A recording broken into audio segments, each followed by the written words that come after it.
Hello friends, स्वागत है आप सभी मित्रों का एक बार फिर से इस चैनल पर। आज ये कक्षा 9 की जो कंप्यूटर बुक है आरबीएससी में जो पुराना वाला सिलेबस था 2019-20 वाला, उसमें ये जो बुक है वो चलती थी। इसी का सेकंड चैप्टर है ये। फर्स्ट चैप्टर दोस्तों इसके बाद में करेंगे, क्योंकि इनपुट आउटपुट को समझे बिना वो चैप्टर भी थोड़ा मुश्किल से समझ में आएगा। तो इस हिसाब से मेरा यही मानना है कि पहले हम अध्याय ये जो 2 है इसको देख लेते हैं। आज से ही ये बुक शुरू कर रहे हैं हम, ठीक है ना। तो कंप्लीट आपको ये जो है वो बुक इस चैनल पर करवाई जाएगी।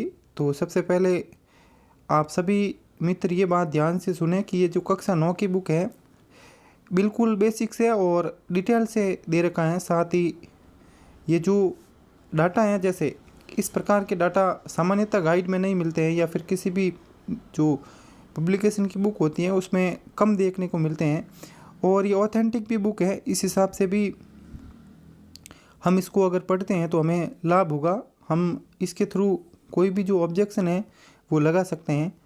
ये जो आप देख रहे हैं सीडी वगैरह, सीडी रोम ड्राइव, तो ये सभी इस चैप्टर में जो आपको सीखने को मिलेंगे, जानने को मिलेंगे।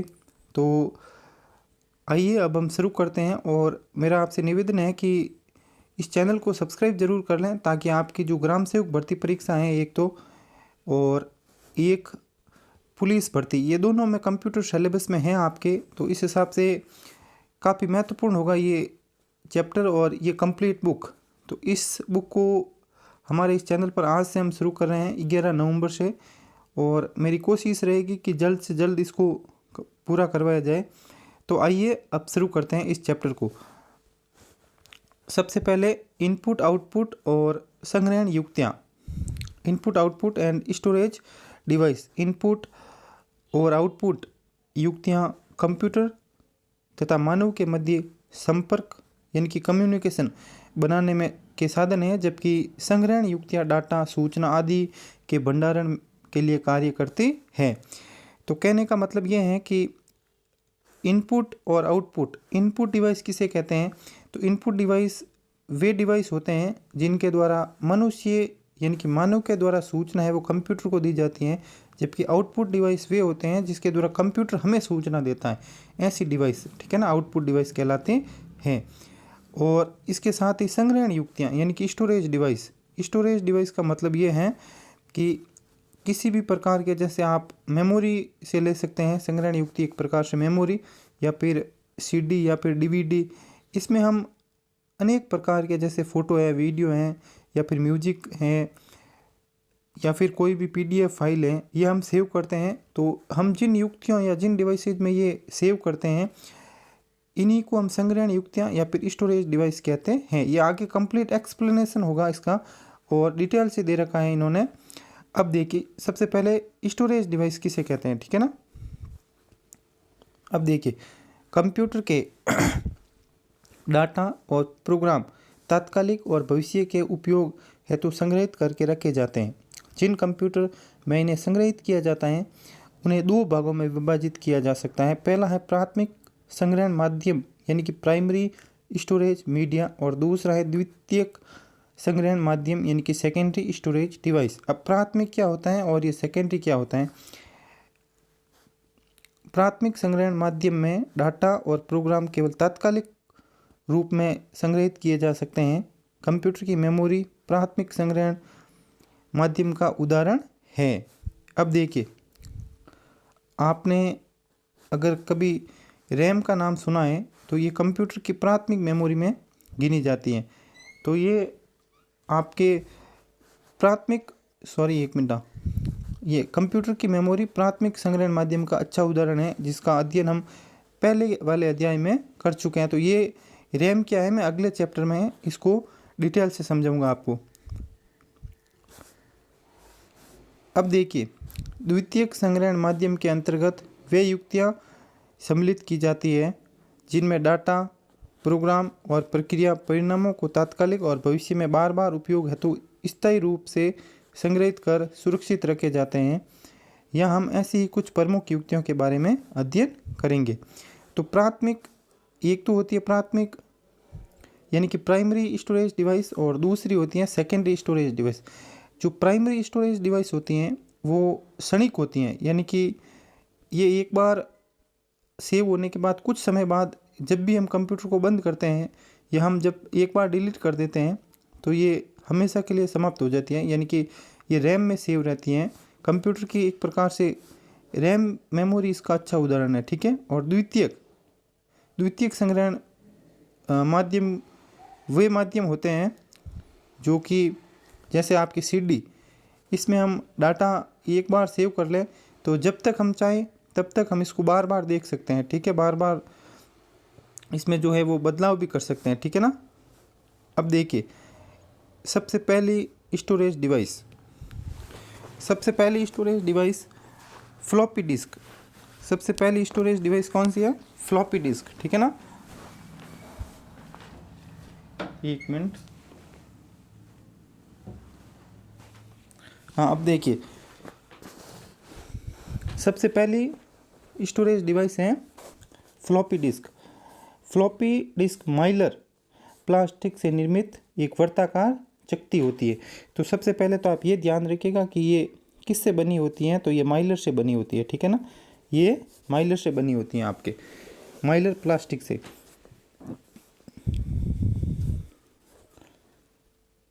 फिर देखिए जिसकी सतह पर आयरन ऑक्साइड यानी कि चुंबकीय पदार्थ का लेपन किया जाता है, जिसकी दोनों सतहों पर भी हार्ड डिस्क के समान सकेंद्रीय ट्रैक्स और सेक्टर्स होते हैं।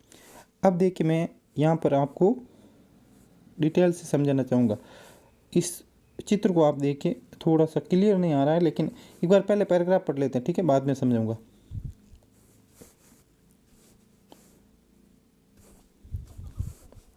सेकेंडरी ट्रैक्स और सेक्टर्स में होते हैं डाटा, इन्हीं ट्रैक्स और सेक्टर में संग्रहित होता है।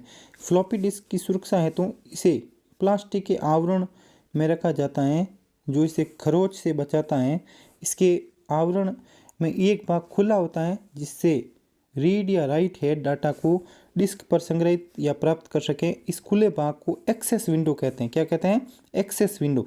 तो यहीं से आपका जो है वो चैप्टर शुरू हो रहा है, काफ़ी इम्पोर्टेंट है।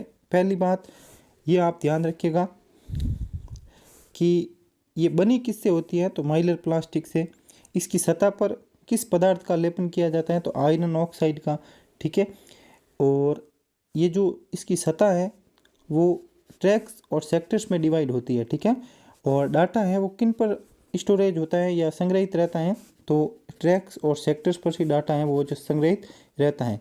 फ्लॉपी डिस्क की सुरक्षा है तो इस पर प्लास्टिक का आवरण होता है जो इसे खरोंच आदि से बचाता है।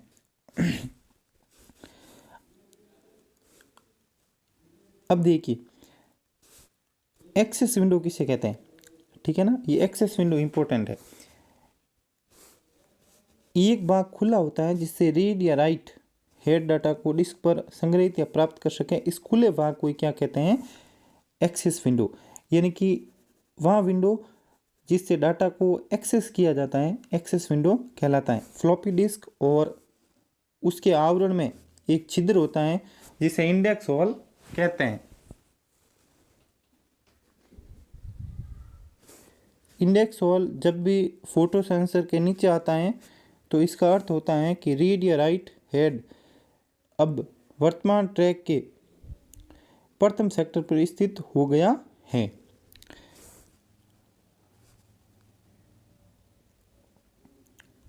अब देखिए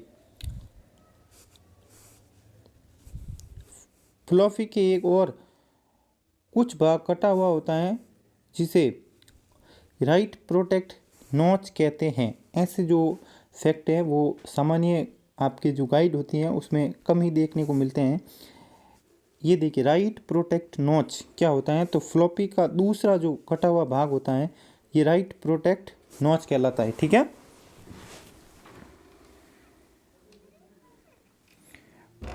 इसका उपयोग डाटा डिस्क पर डाटा को राइट या संग्रहण से बचाने में किया जाता है।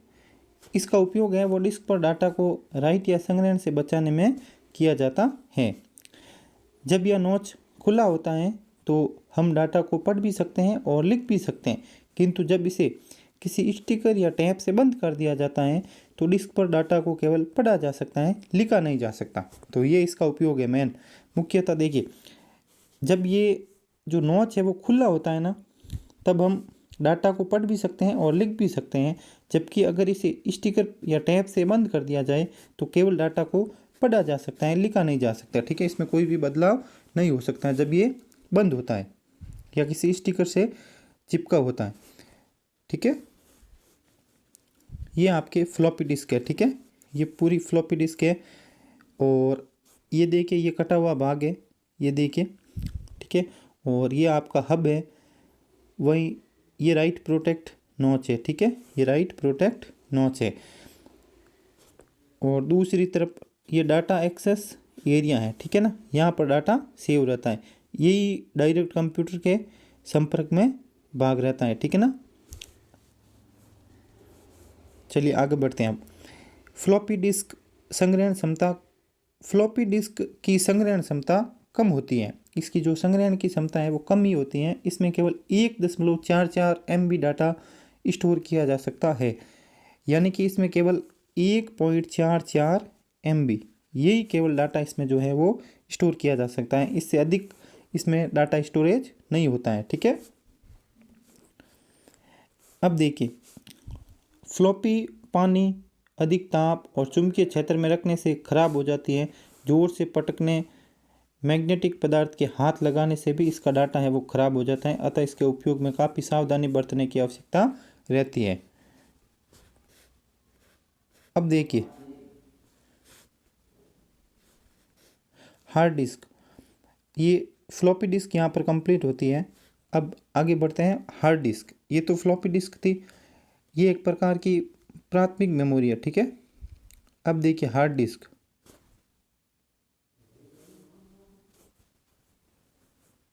हार्ड डिस्क छोटे कंप्यूटर जैसे माइक्रो कंप्यूटर एवं मिनी कंप्यूटर में डाटा संग्रहण के लिए काम में ली जाती है या सिस्टम यूनिट के अंदर लगी होती है। तो ये कहाँ पर यूज रहती हैं, तो सिस्टम यूनिट में। ठीक है, कौन सी, हार्ड डिस्क। इसकी अत्यधिक संग्रहण क्षमता के कारण इसे मास स्टोरेज डिवाइस तथा सिस्टम यूनिट के अंदर लगे होने के कारण ऑनलाइन स्टोरेज डिवाइस भी कहते हैं। ये महत्वपूर्ण डाटा है। ठीक है, अब देखिए, सबसे पहले तो ये सिस्टम यूनिट के अंदर लगी होती है। कहाँ पर, सिस्टम यूनिट के अंदर। और इसकी जो संग्रहण क्षमता है वो अत्यधिक होती है, इसीलिए इसे मास स्टोरेज डिवाइस, मास का मतलब बड़ा, बहुत। ठीक है, बहुत अधिक, मास स्टोरेज डिवाइस तथा सिस्टम यूनिट के अंदर लगी होने के कारण ऑनलाइन स्टोरेज डिवाइस। ये जो हार्ड डिस्क है वो आपके सिस्टम यूनिट के अंदर लगी होती है। ठीक है ना, सिस्टम यूनिट के अंदर लगे होने के कारण इसको ऑनलाइन स्टोरेज डिवाइस भी कहते हैं। वर्तमान में 160 GB, 500 GB और 1 TB संग्रहण क्षमता के हार्ड डिस्क बाजार में उपलब्ध है। ठीक है, और अधिक प्रचलित है। अब देखिए,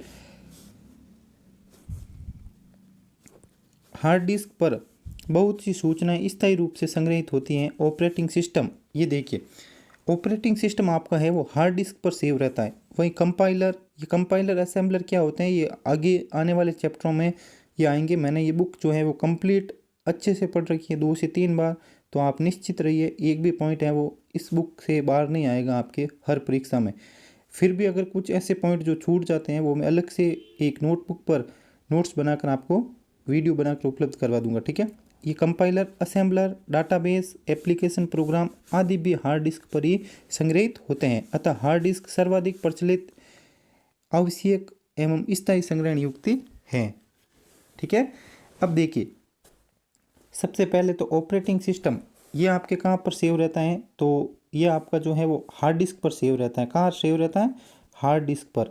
और अगर आपको पूछे कि कंपाइलर, असेंबलर, डाटाबेस और एप्लीकेशन प्रोग्राम, जितने भी ऐप आप लेते हैं, डाउनलोड करते हैं, वो कहाँ पर सेव रहते हैं, तो ये भी आपके हार्ड डिस्क पर ही सेव रहते हैं। ठीक है, अब देखिए, उसके बाद में हार्ड डिस्क सर्वाधिक प्रचलित, आवश्यक और स्थायी संग्रहण युक्ति है। फ्लॉपी डिस्क कैसी थी, अस्थायी, ये कैसी है, स्थायी। ठीक है, चलिए आगे बढ़ते हैं। हार्ड डिस्क में एल्यूमिनियम या अन्य धातु से निर्मित चकतियों या डिस्क प्लेटर का समूह होता है। प्रत्येक प्लेटर पर चुंबकीय आयरन ऑक्साइड का लेपन होता है। ये देखिए इस पर भी किस पदार्थ का लेपन होता है, तो चुंबकीय आयरन ऑक्साइड यानी कि मैग्नेटिक आयरन ऑक्साइड का लेपन होता है। प्लेटर्स की दोनों सतहों पर सकेंद्रीय ट्रैक्स और सेक्टर्स होते हैं। डाटा इन्हीं ट्रैक्स एवं सेक्टर्स में संग्रहित रहता है। सभी डिस्क प्लेटर एक स्पाइंडल में पिरोई जाती है। ठीक है, ये आपका इसका इमेज है, आप देख लीजिए। ये जो है ये स्पाइंडल है। ठीक है, ये आप देख रहे हैं ना बीच वाला भाग, ये स्पाइंडल है, इसी में ये जो है वो पिरोई हुई होती है। यहाँ पर थोड़े नाम जो है वो साफ नहीं दिख रहे हैं। अब देखिए ये इन्होंने अलग से भी समझा रखा है। ठीक है ना, ये प्लेटर्स है, ये एक्सेस आर्म है, ये रीड या राइट हेड है, और ऊपर है जो वो स्पाइंडल, ये वाला भाग है वो स्पाइंडल है। ठीक है,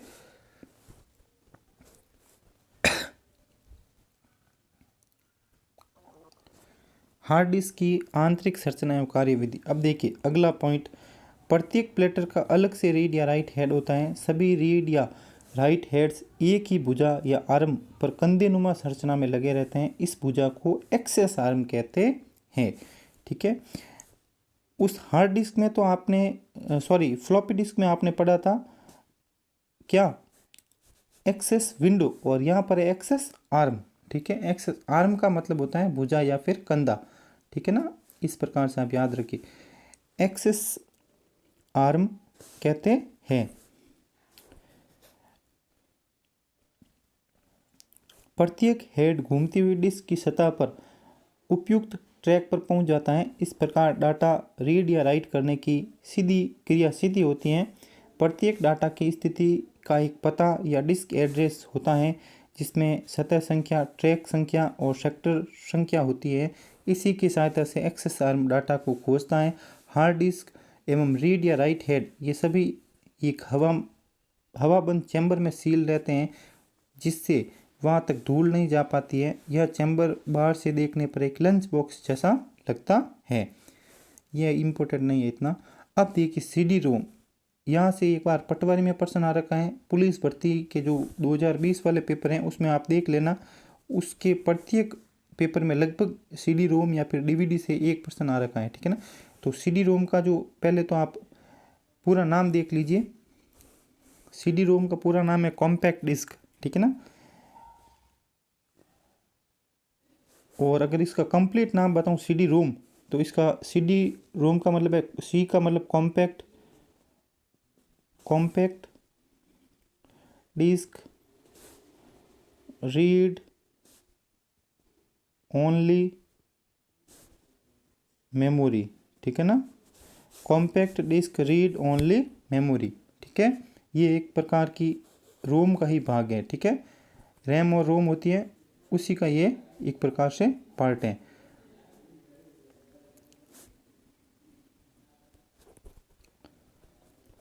चलिए आगे बढ़ते। सीडी रोम एक प्रकाशीय यानी कि ऑप्टिकल संग्रहण युक्ति है। यही से पटवारी भर्ती में प्रश्न पूछा हुआ था 2015 वाली भर्ती में।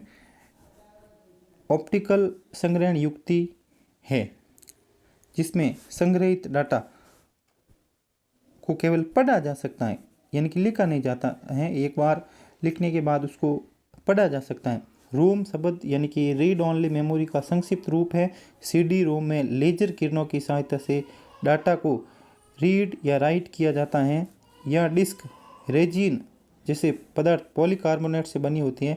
इसकी सतह पर एल्यूमिनियम यौगिकों का लेपन होता है, जिससे इसमें प्रकाश को परावर्तित करने का गुण आ जाता है। डाटा संग्रहण की प्रक्रिया में सीडी रोम की परावर्तक सतह पर उच्च तीव्रता 25 मेगावाट वाली लेजर किरणें डाली जाती है। तो ये मेगावाट आप याद रखिएगा, कितने मेगावाट की, 25 मेगावाट। ठीक है, और कौन सी किरणें, तो लेजर किरणें डाली जाती है। ठीक है ना,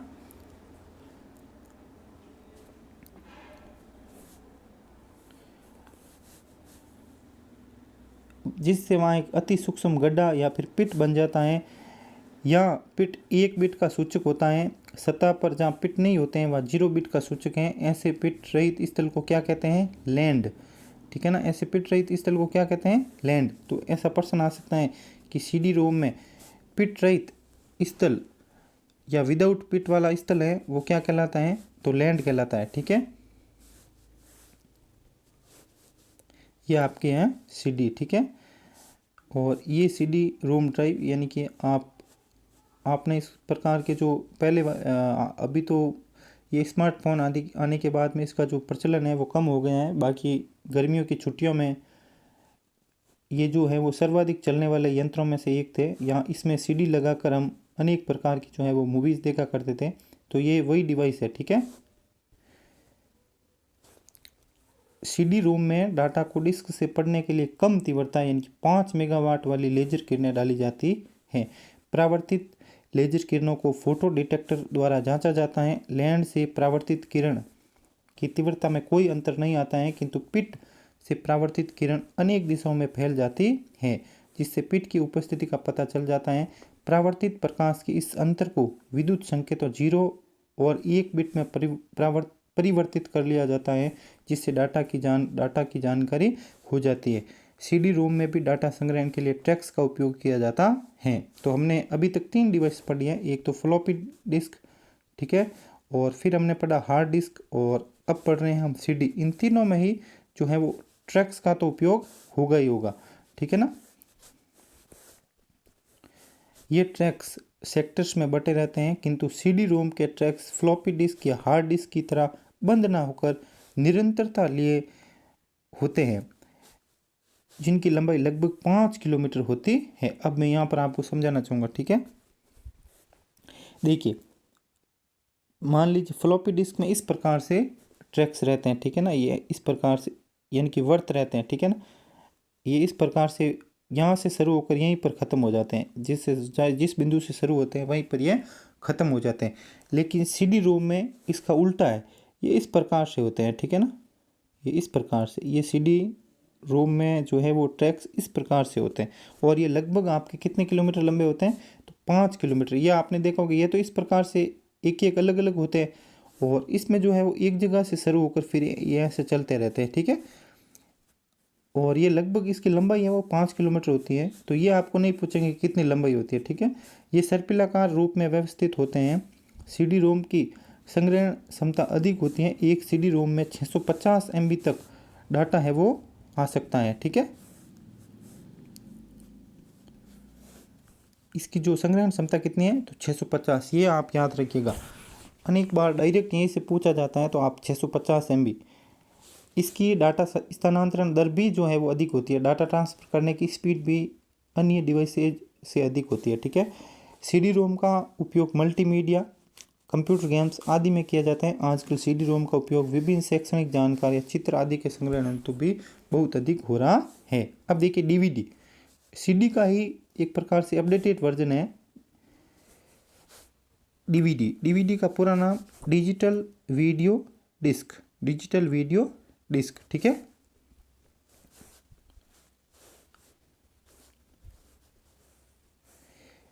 डिजिटल वीडियो डिस्क देखने में बिल्कुल CD जैसी ही लगती हैं, लेकिन दोनों में कई भिन्नताएं हैं। DVD में CD की अपेक्षा 7.5 गुना अधिक डाटा संग्रहित किया जा सकता है।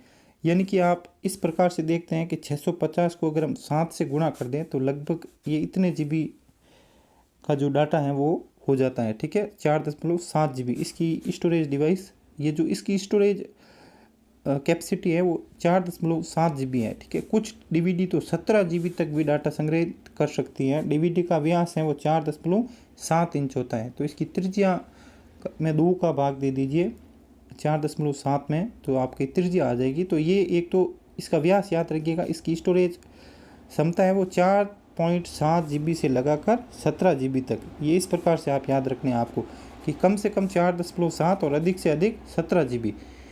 ठीक है, और ये जो CD से हैं वो 7.5 गुना अधिक स्टोरेज कैपेसिटी अपने पास रखती है, और इसका आकार है वो लगभग CD के बराबर ही होता है। ठीक है,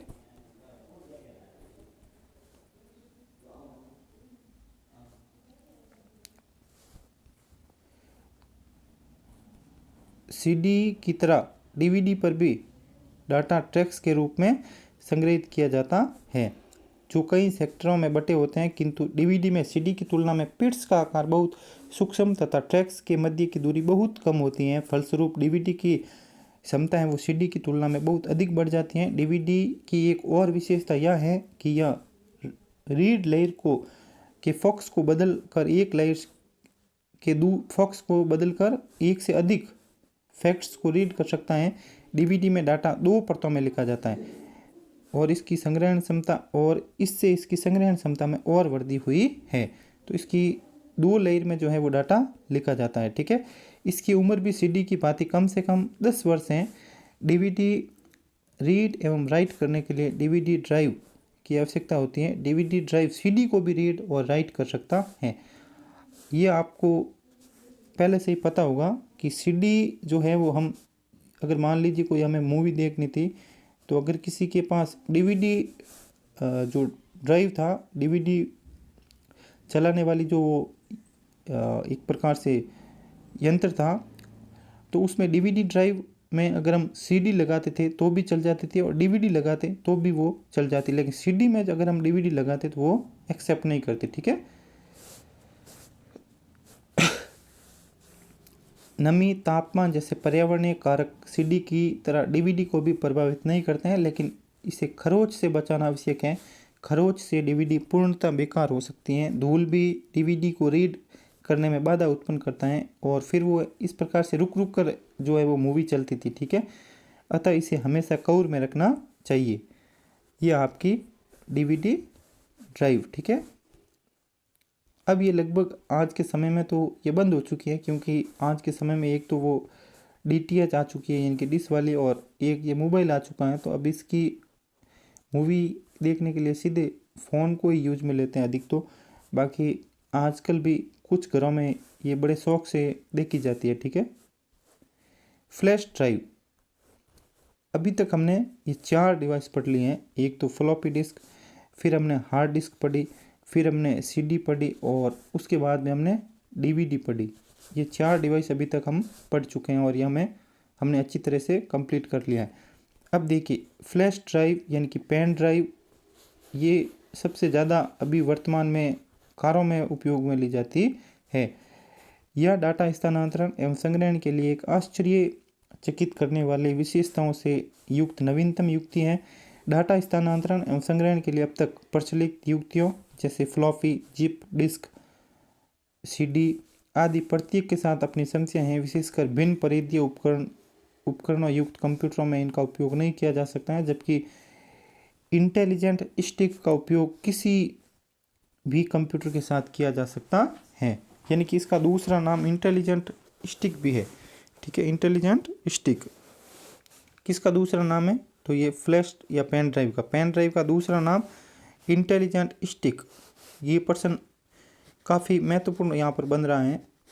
अभी मैंने भी ये इस बुक से ही इसको पढ़ा है। मेरे पास 2 से 3 ऑथेंटिक कंप्यूटर की बुक्स हैं, लेकिन उनमें भी ये जो एक तो VMOU वाली जो वो बुक है RSCT वाली, उसमें भी ये तो फैक्ट है वो नहीं दिया हुआ है। इंटेलिजेंट स्टिक के नाम से कौन सा स्टोरेज डिवाइस प्रसिद्ध है? तो ये आपका फ्लैश ड्राइव या फिर पेन ड्राइव। ठीक है, चलिए आगे बढ़ते हैं।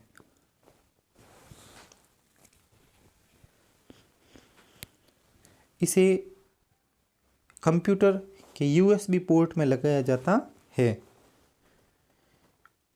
इसका आकार इतना छोटा होता है कि इसे जेब और पर्स में आसानी से रखा जा सकता है। इसकी आकार और क्षमता भिन्न भिन्न होती है। यानी कि इसकी एक तो आकार है वो, कोई का आकार थोड़ा बड़ा होता है तो कोई का आकार थोड़ा छोटा होता है। कोई 8 GB की होती है, कोई 4 GB की होती है, कोई 16 GB की, तो कोई अधिक कैपेसिटी के साथ ये बाज़ार में उपलब्ध है। अब अगली है जिप ड्राइव।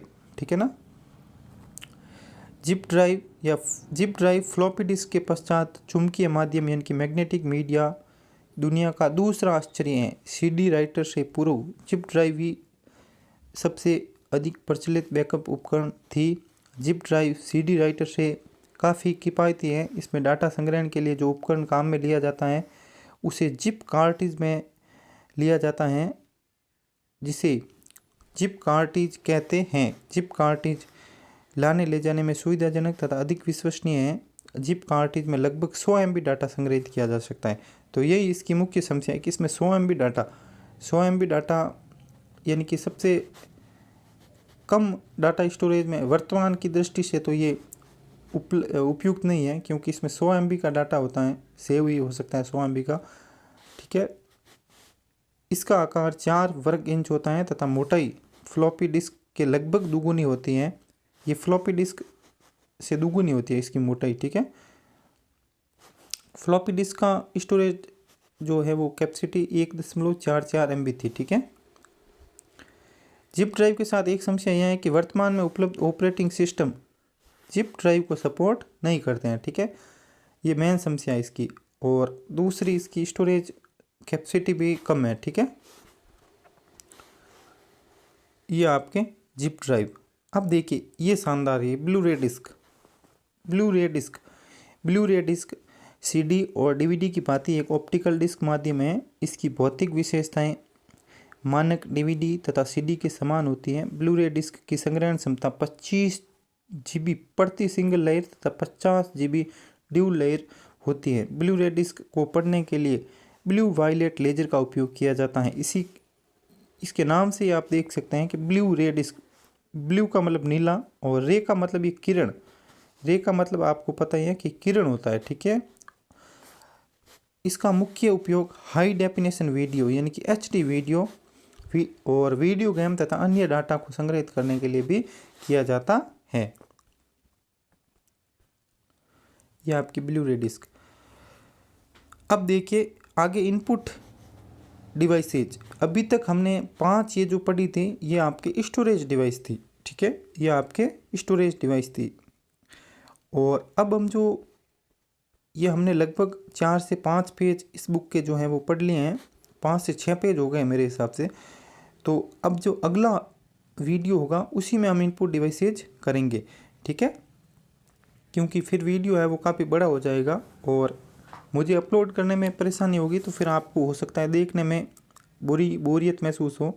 इस हिसाब से हम आगे जो वीडियो होगा उसका पार्ट नंबर ये जो 2 होगा इसमें इनपुट डिवाइसेज पढ़ेंगे, उसके बाद में आउटपुट डिवाइस। तो ये बेहतरीन बुक है, आप भी इसको पढ़े, ज़रूर पढ़िए। अभी तो बाज़ार में शायद हो सकता है मिले ना मिले, क्योंकि ये पुराने सिलेबस में चलती थी, और अगर मिले तो अच्छी बात है, आप ख़रीद लीजिएगा और मेरे साथ साथ इसको समझ कर पढ़िए। अगर बाज़ार में उपलब्ध नहीं है तो फिर मैं PDF है वो उपलब्ध करवा दूंगा टेलीग्राम चैनल पर, तो वहाँ से आप डाउनलोड कर लीजिएगा और हो सके तो इसके आप हाथ से लिखकर अच्छे से नोट्स बनाइए, क्योंकि पुलिस भर्ती में ये 30 नंबर की जो है वो कंप्यूटर है। ठीक है, और वहीं आपके ये जो वीडियो में है ये 10 क्वेश्चन आते हैं। ठीक है ना, लगभग 15 नंबर की ग्राम सेवक भर्ती में भी ये होंगी। ठीक है, और 30 नंबर की तो आपके पुलिस में तो उन्होंने साफ कर दिया था पिछली भर्ती में भी, और इस बार भी लिखा है कि 60 नंबर की जो 60 नंबर की जो रीजनिंग और कंप्यूटर होगी, यानी कि 50-50%, और 30 सवाल आएंगे रीजनिंग के, वहीं 30 सवाल आएंगे रीजनिंग के, वहीं 30 सवाल आपके कंप्यूटर के होंगे। तो इस प्रकार से अगर आप पढ़ते हैं तो एक भी पॉइंट इस बुक में मिस नहीं है, मैंने पढ़ रखा है, आप यकीन कीजिएगा। और एक वीडियो जो है वो आप कंप्लीट देखिए, सभी वीडियो को आप ज़्यादा से ज़्यादा कितना टाइम लगेगा, महीने से 1.5 महीने में आपका जो ये वो कंप्यूटर वाला पार्ट है ये आपके कब्जे में आ जाएगा। ठीक है ना, और ये आपका मजबूत होगा, मेरी ऐसी आशा है। आपने इस वीडियो को कंप्लीट देखा, इसके लिए आप सभी का तहे दिल से धन्यवाद। मिलते हैं नेक्स्ट वीडियो में। हो सके तो आप चैनल को सब्सक्राइब करते हुए वीडियो को लाइक ज़रूर कीजिएगा अगर आपको ये पसंद आया तो। मिलते हैं नेक्स्ट वीडियो में, तब तक के लिए थैंक यू, जय हिंद।